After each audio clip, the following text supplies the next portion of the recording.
What are the 5 steps in choosing a research topic that excites you? Stick around because step 5 is where we are really going to test your excitement level. Now, step 1 is to forget what's easy and start with what annoys you or what interests you. Now, when you're looking at what annoys you, you want to look at those kind of things that you feel it's wrong, those kind of things that you look at it and you shake your head, the kind of things that you see in your profession or in patient care or in anywhere within your specialty that annoys you. And when we are talking about what interests you, you want to look at those kind of things that you talk about and you don't get bored, you don't get tired of speaking about them. And also you want to look at those kind of things that gets you thinking. Now take me for example.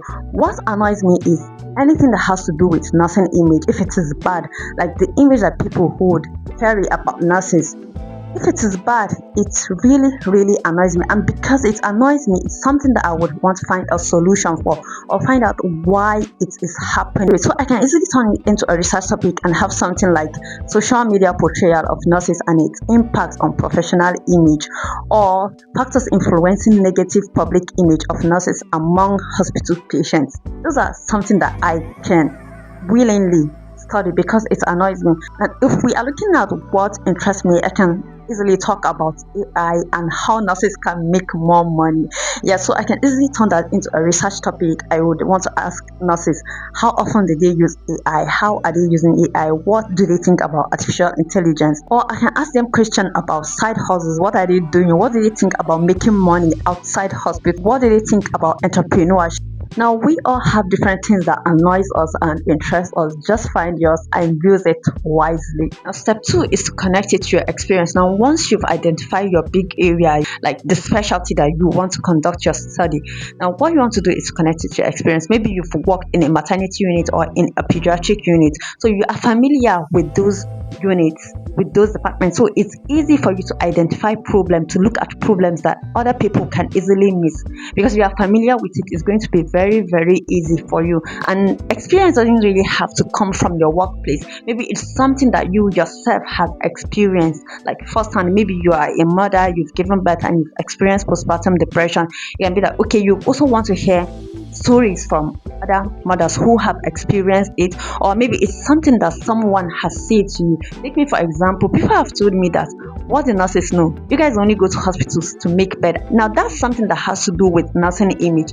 That's something that people have said to me, so it's easy for me to go and study it, to like research something around it. Because trust me, you don't want to go and be researching topic that you don't understand or you know nothing about, even though you can read about it, but it's going to take a lot of time and energy. Step 3 is to ask one magic question, because that question changes everything.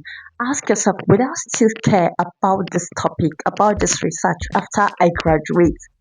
The answer is yes, then that's your signal. You can go ahead, because the best topics are not just for getting grades. They help in building your expertise in an area that you will grow in later. I know this might not be the same for everyone due to the nature of job, or some people might not be really interested in research, but the aim is to do something that excites you, something that years later you can talk about it and you would be smiling, not something that you can talk about it and be like, I hated the life when I was doing that research. No, that's not the aim. Now, step 4 is stop looking for new and start looking for what's needed. Yes, because many students focus on looking for what no one has ever done before. But the truth is, your goal is not to find something new, it's to find a reason to why something is happening. Yes, research is about novelty, but it's also about impact. And the truth is, the world doesn't need new topics, it needs better answers. So step 5 is to test your excitement level. Now, how do you test your excitement level? It's simple. Talk to your friend or your colleague about your research topic and notice your mood.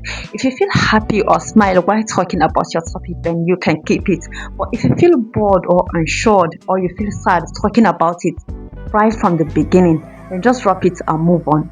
Yes, because your research topic is supposed to give you energy, not drain you right from the beginning. Now, I know that sometimes along the way you can feel sad or hate your research topic for some reasons, even if you liked it before. But if you pay attention, you find out that it's just the circumstances surrounding it that it's making it sad, or it's making you feel unhappy, you not feel like you hate your research topic. Maybe it's your supervisor that is stressing you, or maybe it's your family because of the demand, or maybe it's your team or the equipment that you need to conduct a research. Just try and find a solution for those circumstances, for those problems, and enjoy your research journey. Now, choosing a research topic that excites you isn't enough. You need a direction. Your topic needs to be shaped, refined, and defined. Now click on this video and watch it now, or else that topic that excites you isn't going to be researchable at all.